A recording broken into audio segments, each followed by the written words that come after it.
ఎవరు ఎన్ని అడ్డంకులు సృష్టించినా మూసీ అభివృద్ధి ఆగదని స్పష్టం చేసిన సీఎం రేవంత్ రెడ్డి.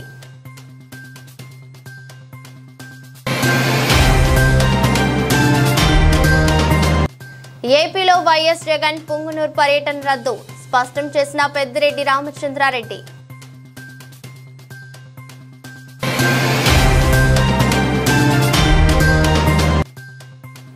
నేడు మంగళగిరిలో పర్యటించిన ఉప ముఖ్యమంత్రి పవన్ కళ్యాణ్ 70వ వన్యప్రాణుల వారోత్సవాల్లో పాల్గొని అటవీ శాఖ అధికారులతో సమీక్ష.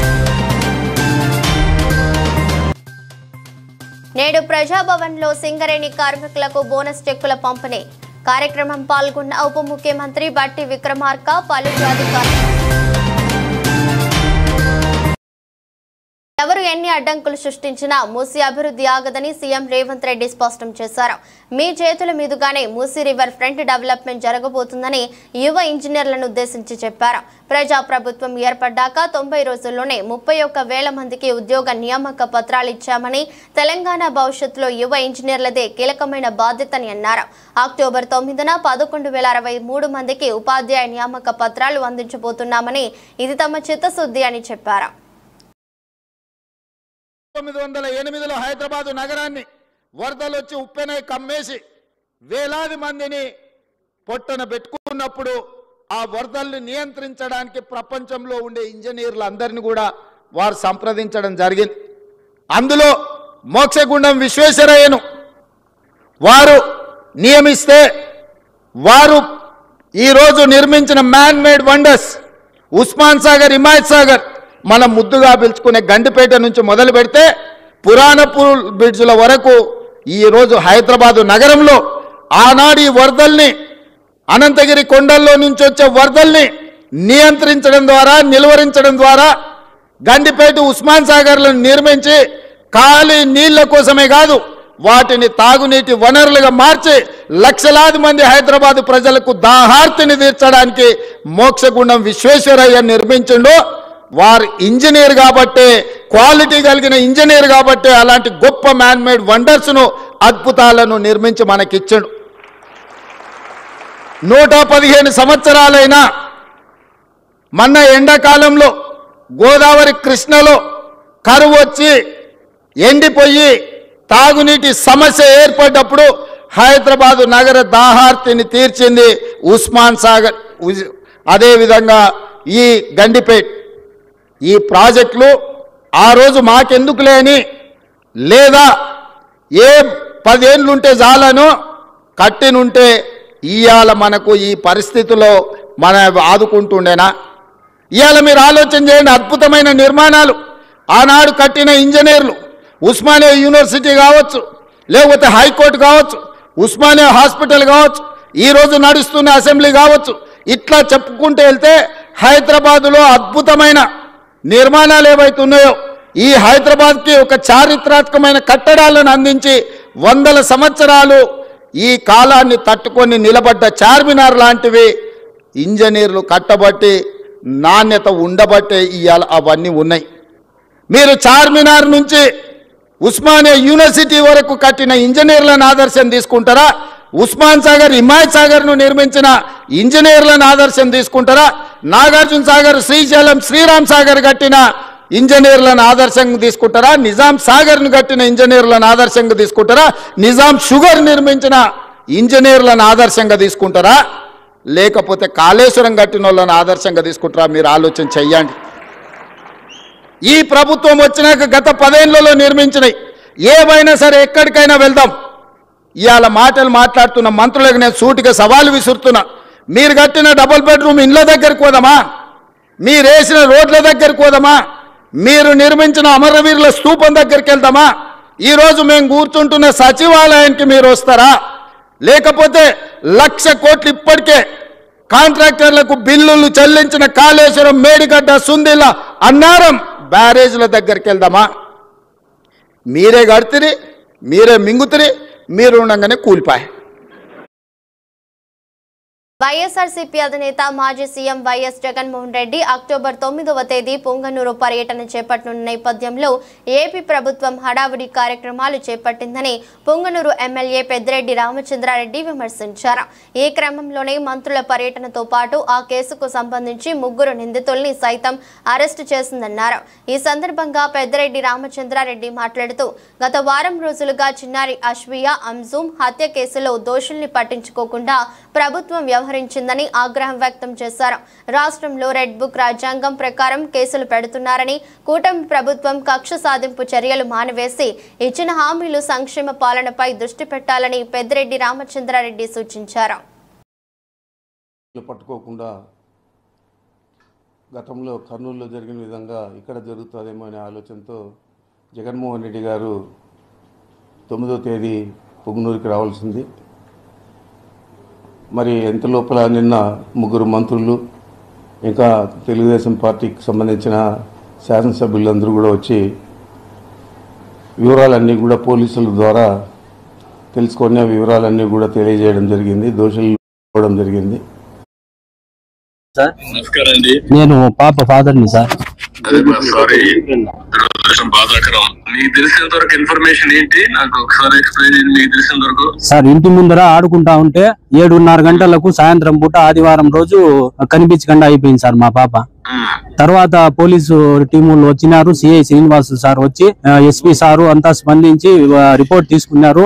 డే అండ్ నైట్ 3 days ఇక్కడే ఉండి పాప కోసం అంతా ప్రయత్నం చేసినారు సార్. కాకపోతే పాప 3వ రోజు 2వ తేదీ నాడు సమ్మర్ ట్యాంక్ స్టోరేజ్ లో శవమై దొరికింది సార్ మాకు.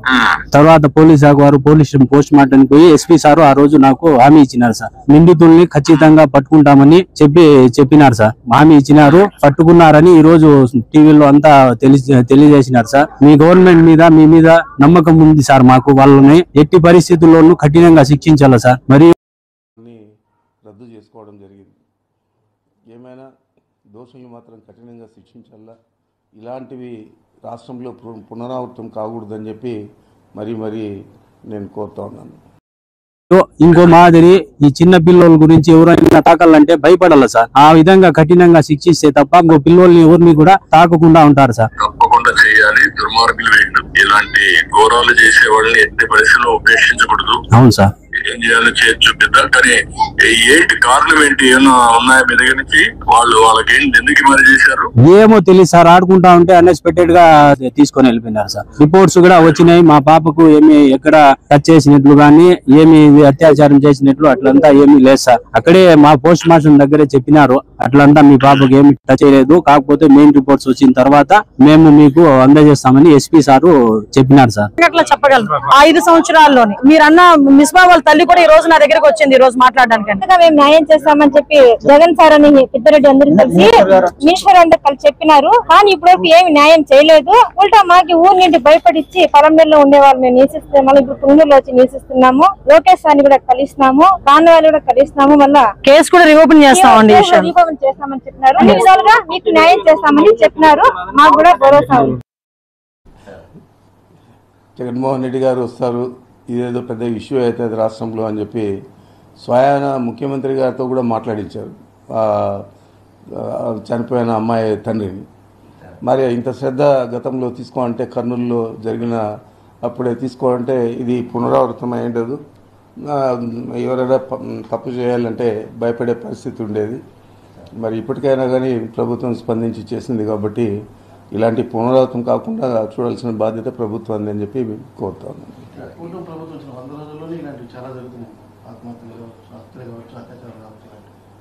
అంటే ఇదంతా కూడా మీకు తెలియదు కాదు, రెడ్ బుక్ సంస్కృతి. అందరిని కొట్టడము, చంపడము.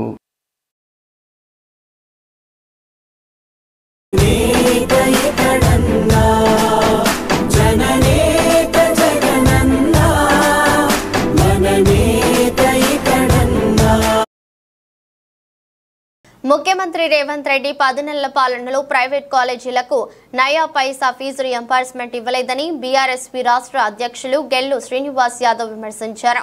తెలంగాణ భవన్లో ఆదివారం ఆయన మీడియాతో మాట్లాడారు. గ్రీన్ ఛానల్ ద్వారా మొత్తం ఫీజు రియంబర్స్మెంట్ బకాయిలు చెల్లిస్తామని హామీ ఇచ్చిన రేవంత్ రెడ్డి విద్యాశాఖపై ఒక్క సమీక్ష కూడా పెట్టలేదని దుయ్యబట్టారు. 6,500 కోట్ల ఫీజు రియంబర్స్మెంట్ చెల్లించకుండా రాష్ట్రంలోని 12.50 లక్షల మంది విద్యార్థులను రేవంత్ సర్కార్ ఇబ్బందులకు గురి చేస్తుందని ధ్వజమెత్తారు.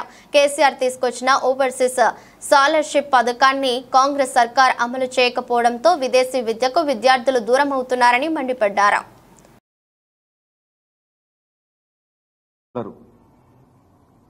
ఇవాళ పీజీ కంప్లీట్ చేసిన వాళ్ళు, బీటెక్ కంప్లీట్ చేసిన వాళ్ళు ఎంటెక్ లో జాయిన్ కావాలన్నా, ఇంటర్ కంప్లీట్ చేసిన వాళ్ళు బీటెక్ లో జాయిన్ కావాలన్నా ఇవాళ కళాశాల యాజమాన్యాలు సర్టిఫికెట్లు ఇవ్వకపోవడం వల్ల ఇవాళ ఉన్నత విద్యకు దూరం అయ్యే పరిస్థితి ఈ రాష్ట్రంలో కొనసాగుతున్నది.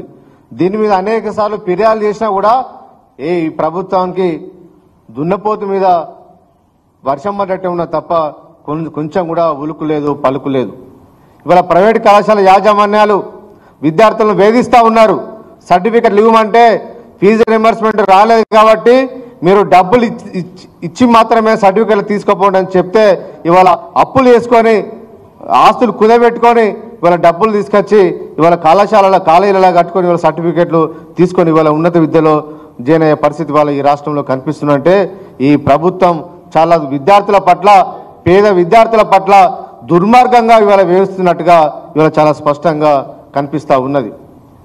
ఇవాళ విద్యాశాఖ మంత్రి లేకపోవడం వల్ల విద్యా వ్యవస్థ మీద కనీసం ఒక రివ్యూ మీటింగ్ కూడా ఇవాళ ముఖ్యమంత్రి గారు పెట్టడం లేదు.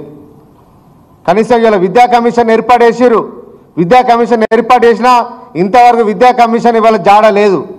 ఇవాళ విద్యా వ్యవస్థను చాలా ప్రక్షాళన చేస్తా మేధావినని మాట్లాడిన ఆకునూరి మురళి గారు ఇవాళ విద్యా కమిషన్ చైర్మన్ అయిన తర్వాత ఎక్కడి వేండో ఇవాళ ఎవరు తెలియలేని పరిస్థితి.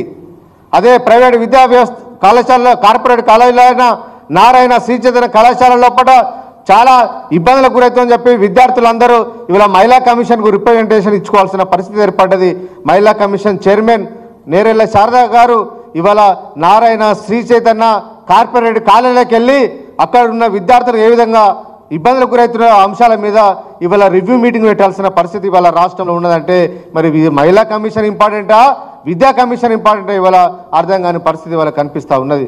కనీసం విద్యా కమిషన్కు ఉన్న సోయి కూడా ఈ ముఖ్యమంత్రి రేవంత్ రెడ్డి గారికి లేకపోవడం చాలా దుర్మార్గం అని చెప్పి ఇవాళ మేము భావిస్తా ఉన్నాం. కార్మికులకు బోనస్ చెక్కుల పంపిణీ కార్యక్రమం ప్రజాభవన్ లో జరిగింది. కార్మికులకు 796 కోట్ల బోనస్ చెక్కులను పంపిణీ చేశారు. ఈ కార్యక్రమానికి ఉప ముఖ్యమంత్రి బట్టి విక్రమార్క, మంత్రులు పొంగులేటి శ్రీధర్ బాబు హాజరయ్యారు. 2023-24 సంవత్సరానికి సింగరేణికి 2412 కోట్ల లాభం వచ్చింది. లాభాల్లో 33% కార్మికులకు బోనస్ గా ప్రభుత్వం ప్రకటించింది. ఒక్కో కార్మికుడికి సగటున 1.9 లక్షలు రానుంది. ఈ కార్యక్రమంలో బట్టి విక్రమార్క మాట్లాడుతూ గత ప్రభుత్వాలు సింగరేణి లాభాల్లో కార్మికులకు కోత పెట్టాయని అన్నారు. దాదాపు 1,00,000 మంది పనిచేసే సింగరేణి సంస్థను బతికించుకోవాల్సిన బాధ్యత అందరిపైన ఉందని పేర్కొన్నారు. కార్మికులు సింగరేణి సంస్థకు ఆదాయం తీసుకువస్తున్నారని అన్నారు. సొంత ఇళ్ల పట్టాలు ఇస్తామని చెప్పినాం. మా నాయకులు శ్రీధర్ బాబు గారు మొన్న వచ్చినప్పుడు కలెక్టర్ని, అధికారులు, సింగరేణి సంబంధించిన వాళ్ళు మాట్లాడడం జరిగింది. ఎక్కడ ఉన్నదో లేదో కానీ నా దగ్గర కొంచెం భూమి ఉన్నది. మా దగ్గర రిటైర్డ్ అయిన వాళ్ళకి మా దగ్గరనే ముందు పైలట్ ప్రాజెక్ట్గా చేసే కార్యక్రమానికి మేము మా శ్రీధర్ బాబు గారు చెప్పినారు త్వరగా కాబట్టి ఖచ్చితంగా వారు చెప్పిన దాన్ని నేను ఎప్పటి నుంచో గడిచిన 10 సంవత్సరాల నుంచి మాట్లాడుతున్నాను. ఆ సబ్జెక్టు చాలా వేల క్వార్టర్లు ఉన్నాయి. ఆ క్వార్టర్లన్నింటినీ కూడా రిటైర్డ్ కార్మికులకు నామినల్ ప్రైస్ అంటే 50 నుంచి 60 లోపల మీకు ఎట్లాగో సింగరేణిలో అది 0 కింద పెట్టుకున్నారు. కనీసం 56,000 వచ్చిన కొంత డబ్బులు మీకు వస్తాయి. మీ దగ్గర దాదాపు 30-40 సంవత్సరాలు వాళ్ళ రక్తాన్ని చెమటకు మార్చి బొగ్గు తీసినందుకు వాళ్ళకు కూడా మీరు ఇచ్చినట్టు ఇది కాబట్టి తప్పకుండా దీన్ని సత్వర నిర్ణయం తీసుకొని ఈ నిర్ణయానికి దీనికి పెద్ద ఇబ్బంది ఉంటుందని అనుకోను. అదే కోల్ ఇండియా కార్మికులకి పెర్క్స్ మీద అక్కడ యాజమాన్యమే పేమెంట్ చేస్తుంది. అది కూడా మన సింగరేణి యాజమాన్యం చేస్తే బాగుంటుందని, అట్లాగే సొంత ఇంటి పథకాన్ని చాలామంది చెప్పారు, చాలా అవసరం కూడా. సింగరేణి కార్మికులు ప్రతి ఒక్కళ్ళు కూడా, కార్మికులైనా, అధికారులైనా, సూపర్వైజర్లైనా అందరికీ కూడా దిగిపోయే నాటికి సొంత ఇల్లు ఉండేటట్టుగా చూడాలని చెప్పేసి కూడా ముఖ్యంగా మనం ఇచ్చేది ఏం లేదు. ఒక స్థలం, ఒక 250 గజాల స్థలం ఇస్తే బ్యాంక్స్ లోన్ ఇస్తాయి, అందరు కూడా ఇల్లు కట్టుకుంటారు. కాబట్టి సొంత ఇంటి పథకాన్ని సింగరేణిలో కూడా అమలు చేయాలని చెప్పేసి కోరుతా ఉన్నాం. హైడ్రో పవర్ సప్లై చేస్తున్నారు. ఆ సెక్టార్లో కూడా ఈ సింగరేణి సంస్థ అతి కొద్ది రోజుల్లో మీ మంత్రివర్యులు భట్టి గారి ఆధ్వర్యంలో కాలు పెట్టబోతుంది. బీమా పథకాన్ని అందజేస్తా ఉన్నామంటే ఇది మార్పా కాదా ఒకసారి టీఆర్ఎస్ మిత్రులను అడుగుతా ఉన్నాం. ఈరోజు సోలార్ ప్లాంట్కు సంబంధించిన ప్రారంభోత్సవం చేశాం.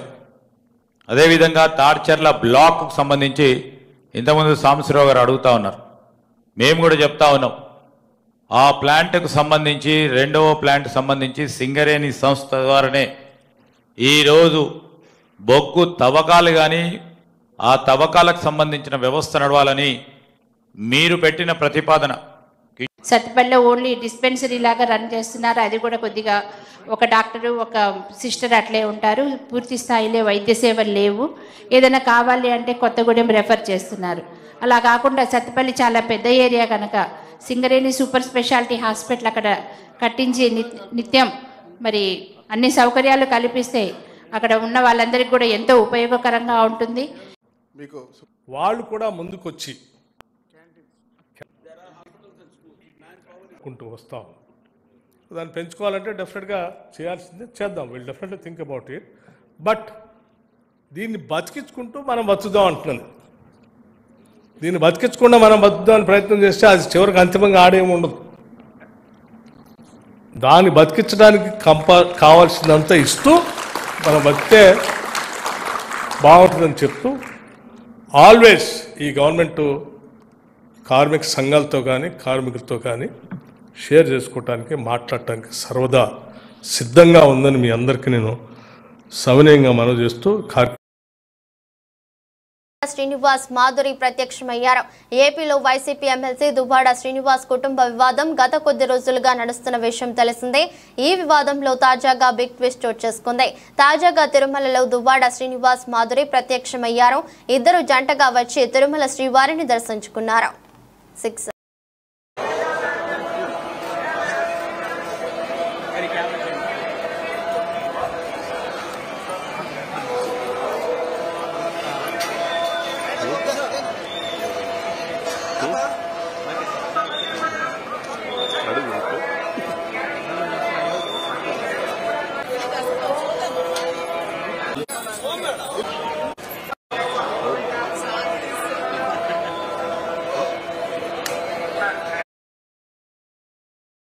వన్యప్రాణుల వారోత్సవాల్లో భాగంగా మంగళగిరిలో ఉన్న అటవీ శాఖ అరణ్య భవన్లో జరుగుతున్న కార్యక్రమాల్లో పాల్గొని అక్కడ ఏర్పాటు చేసిన వన్యప్రాణుల ఎగ్జిబిషన్ తిలకించిన గౌరవనీయులు ఉప ముఖ్యమంత్రి అనంతరం అటవీ శాఖ అధికారులతో సమీక్ష నిర్వహించి వన్యప్రాణుల సంరక్షణ చేపడుతున్న చర్యలపై చర్చించారు. వన్యప్రాణుల విశేషాలతో కూడిన బుక్ లాంచ్ కార్యక్రమంలో పాల్గొని అక్కడకు విచ్చేసిన విద్యార్థులతో సరదాగా ముచ్చటించారు. ఎవరైనా సరే మనకి చదువులు చదివించవచ్చు, డబ్బులు ఇవ్వచ్చు, కానీ మన అందరం ఆధారపడేది నీరు, శుద్ధమైన గాలి, స్వచ్ఛమైన గాలి, కనీసం కలుషితం లేని పరిసరాలు, ఇవి కనీసం మనకి. మీరు ఊహించుకోండి, మీరందరూ ప్రపంచవ్యాప్త పెద్దోళ్ళు అయిపోవచ్చు, గొప్పవాళ్ళు అయిపోవచ్చు, కానీ మీరు ఎన్ని గొప్ప కార్యాలు సాధించాలనుకున్నా కానీ ప్రకృతి మటుకు సరిగ్గా లేకపోతే మనం ఏం చేయలేము. సో పర్యావరణం అనేది చాలా కీలకం. అలాంటి పర్యావరణానికి మూలాధారం మన తల్లిదండ్రులు. ఎవరైనా సరే మనకి చదువులు చదివించవచ్చు, డబ్బులు ఇవ్వచ్చు.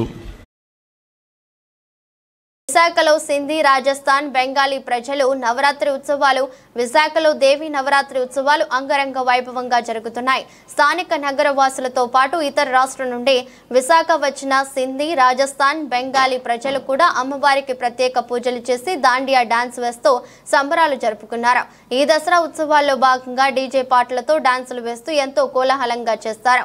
ఇతర రాష్ట్రాల నుండి విశాఖ వచ్చిన అందరూ కలిసి ఒకే చోట చేరి వారం రోజుల పాటు అమ్మవారికి ప్రత్యేక పూజలు చేస్తారు.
విశాఖ పోలీస్ కమిషనరేట్ లో భారీ రికవరీ మేళా. విశాఖ కమిషనరేట్ పరిధిలో వివిధ పోలీస్ స్టేషన్లలో నమోదైన కేసులు. విశాఖ పోలీస్ కమిషనరేట్ లో పలు ద్విచక్ర వాహనాలు, బంగారు నగలు, నగదు చోరీ కేసులు ఛేదించిన విశాఖ పోలీసులు. సెప్టెంబర్ నెలలో జరిగిన నేరాలు ఛేదించిన పోలీసులు. 23 పోలీస్ స్టేషన్లలో 73 మంది నిందితులను పట్టుకున్న పోలీసులు. 287 సెల్ ఫోన్లు, 44 లక్షల విలువైన రికవరీ చేసిన విశాఖ పోలీసులు. విశాఖపట్నం కాన్ఫరెన్స్ హాల్లో బాధితులను అందించిన Visakha police commissioner Shanka Batra Bagchi police శాఖకు ధన్యవాదాలు తెలిపిన ఫిర్యాదుదారులు 24 గంటల్లో పోగొట్టుకున్న నగదును 1.84 లక్షల రూపాయలు ఛేదించి తిరిగి ఫిర్యాదుదారునికి అప్పగించిన విశాఖ పోలీసు. ఈ 200 ఇంతవరకు మొబైల్ ఫోన్ మనం రికవర్ చేసాము. 3479. సో లాస్ట్ మంత్ లో మనం రికవర్ చేసిన మొబైల్ ఫోన్. రాష్ట్ర ప్రభుత్వ విధానాలకు ఆదేశాలకు అనుగుణంగా జిల్లాలోని ప్రజలకు ఉచితంగానే ఇసుక సరఫరా చేస్తున్నామని, రవాణా ఆపరేషనల్ ఛార్జెస్ తప్ప ఎలాంటి రుసుము విధించడం లేదని జిల్లా కలెక్టర్ హరేంద్ర ప్రసాద్ స్పష్టం చేశారు. చర్యలు తీసుకోవడం జరిగింది. ఇప్పుడు కొనసాగుతున్న విధానంలో ప్రతి వారం కూడా ఎక్కడెక్కడ శాండ్ రీచ్ ఉందో అక్కడ శాండ్ రీచ్లో వాళ్ళు ఇవ్వగలిగే శాండ్ వరకు ఆ క్వాంటిటీ వరకు బుక్ చేసే విధంగా ప్రతి శనివారం కూడా 12 గంటల తర్వాత ఈ బుకింగ్ అనేది అలౌ చేయడం జరుగుతున్నది. సందర్భంగా విశాఖలో ఘనంగా దాండియా నృత్యాలు నిర్వహించారు. ఈ కార్యక్రమానికి మార్వాడి, బెంగాలీ, గుజరాతీలతో పాటు మన తెలుగు ప్రజలు పాల్గొని అమ్మవారికి ప్రత్యేక పూజలు చేశారు.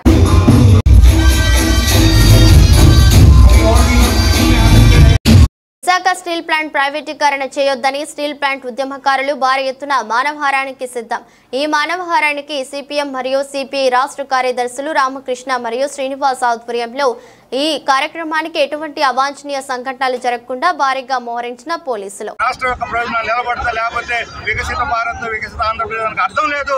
అది ఆంధ్రప్రదేశ్ కి తాళం వేస్తారా, విశాఖ ఉక్కును కాపాడతారో మీరు తెలుసుకోవాలని చెప్పి రాష్ట్ర ప్రభుత్వానికి. పాలస్తీనాపై ఇజ్రాయిల్ దాడులకు నిరసనగా విశాఖలో వామపక్షాలు నిరసనకు దిగాయి. దాడులను అరికట్టేలా భారత ప్రభుత్వం చొరవ చూపించాలని కోరుతూ కొనసాగిన ర్యాలీలో సిపిఎం, సిపిఐ నేతలు పాల్గొని దాడులకు వ్యతిరేకంగా నినాదాలు చేశారు. తనకు పాల్పడింది. ఇప్పటికైనా సరే ఇజ్రాయెల్ యుద్ధాన్ని ఆపి పాలస్తీనాకు పూర్తి స్వాతంత్రాన్ని, స్వేచ్ఛని ప్రసాదించి దాన్ని ఒక దేశంగా గుర్తించాలి. మేము డిమాండ్ చేస్తున్నాం. పాలస్తీనా, ఇజ్రాయెల్ 2 దేశాలు ఉండాలి, పక్కపక్కన ఉండాలి. విజయనగరం జిల్లా బొండపల్లి మండలం ముద్దూరు గ్రామంలో వేంచేసి ఉన్న శ్రీ శ్రీ శ్రీ బంగారమ్మ తల్లి అమ్మవారి విగ్రహ ప్రతిష్ఠ మహోత్సవ కార్యక్రమంలో పాల్గొన్న రాష్ట్ర మంత్రి కొండపల్లి శ్రీనివాస్ విగ్రహ ప్రతిష్ఠ నేపథ్యంలో మద్దూరు గ్రామం మరియు సమీప గ్రామాల నుంచి వేలాదిగా తరలివచ్చిన భక్తులు బీసీలందరూ రాజకీయంగా ఎదగాలని, అందరూ ముదిరాజులు ముందుండాలని ముదిరాజ్ మహాసభ జాతీయ ప్రధాన కార్యదర్శి కాసాని వీరేష్ ముదిరాజ్ అన్నారు. రానున్న స్థానిక సంస్థల ఎన్నికలలో రాజకీయం దిగే విధంగా ఇప్పటి నుండే కార్యాచరణ రూపొందించాలని ముదిరాజ్ మహాసభ సభ్యులకు ఆయన సూచించారు. వికారాబాద్ జిల్లా ముదిరాజ్ సంఘం అధ్యక్షుడు శ్రీనివాస్ ముదిరాజ్ ఆధ్వర్యంలో నిర్వహించిన జిల్లా ముఖ్య నాయకుల సమావేశానికి కాసాని వీరేష్ ముదిరాజ్ ముఖ్య అతిథిగా హాజరయ్యారు. వికారాబాద్ జిల్లాలోని 4 అసెంబ్లీ స్థానాలలో అత్యధికంగా బీసీలు ఉన్నారని, అందులో ముదిరాజులు ఎక్కువ శాతంలో ఉన్నారని అన్నారు. జిల్లాలో 75% బీసీలు ఉన్నా 5% ఉన్న ఒక సామాజిక వర్గానికి మాత్రం 3 సార్లు జిల్లా పరిషత్ చైర్మన్ అవకాశం కల్పించారని అన్నారు. జిల్లాలో 4 అసెంబ్లీ స్థానాలు ఉన్నా కూడా వికారాబాద్ రిజర్వేషన్ మినహా మిగతా 3 స్థానాల్లో కూడా 5% ఉన్నవారే ప్రాతినిధ్యం వహిస్తున్నారని అన్నారు. ఈసారి ఆయన రానున్న స్థానిక సంస్థల ఎన్నికలలో జిల్లా పరిషత్ చైర్మన్ పదవి ముదిరాజులకు ఇవ్వాలని అన్ని ప్రధాన పార్టీలను వీరేశ ముదిరాజ్ డిమాండ్ చేశారు. ఒక కాంగ్రెస్ పార్టీ కార్యకర్తలు కాదు, ఇతర వేరే పార్టీ కార్యకర్తలు కాదు, బీసీ కార్యకర్తలు కావాలి. అందులో మరి ముఖ్యంగా ముదిరాజులు యాక్టివ్గా ఉండాలి. ఎందుకు యాక్టివ్గా ఉండాలంటే ఎక్కువ జనాభా ఉన్నారు కాబట్టి యాక్టివ్గా ఉండాలంటే. రాజన్న సిరిసిల్ల జిల్లాలో వేములవాడ కేంద్రంగా యారన్ డిపో ఏర్పాటు చేయడం పట్ల తెలంగాణ రాష్ట్ర ముఖ్యమంత్రి వర్యులు గౌరవనీయులు రేవంత్ రెడ్డి గారికి ప్రత్యేక ధన్యవాదాలు. తెలంగాణ రాష్ట్ర ప్రభుత్వం జీవో నెంబర్ 18 తేదీ 5/10/2024 ద్వారా వేములవాడ కేంద్రంగా రాజన్న సిరిసిల్ల జిల్లాకు యారన్ డిపో మంజూరు చేస్తూ ఆదేశాలు జారీ చేశారు.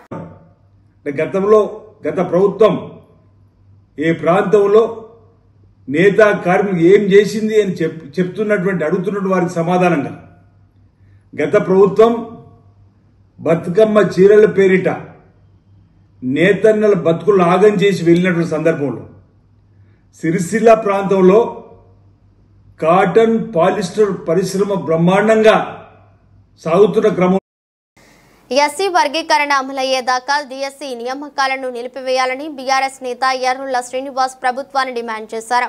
హైదరాబాద్ తెలంగాణ భవన్లో శనివారం ఆయన మీడియా సమావేశంలో మాట్లాడారు. ఎస్సీ వర్గీకరణపై సుప్రీంకోర్టు రాజ్యాంగ ధర్మాసనం తీర్పు ఇచ్చినా అమలును అడ్డుకున్నదని ఎవరు అని ప్రభుత్వాన్ని ప్రశ్నించారు. మీరు లొంగుతున్నారని అడుగుతా ఉన్నాం మేము కాంగ్రెస్ ప్రభుత్వాన్ని. ఇలా ఇంత అన్యాయమా? ఇలా కాంగ్రెస్ పార్టీ మేనిఫెస్టోలో పెట్టింది. ఏం పెట్టింది? ఆనాడు చేవేళ్ల డిక్లరేషన్. ఇది అభయహస్తం. తెలంగాణ రైతులకు నిరుద్యోగులకు భస్మాసుర హస్తం. ఇలా మాదిగలకు కూడా భస్మాసుర హస్తం. ఇది కాంగ్రెస్ అభయహస్తం. అంటే అన్ని వర్గాలకు అభయహస్తం కాదు, ఇది భస్మాసుర హస్తం.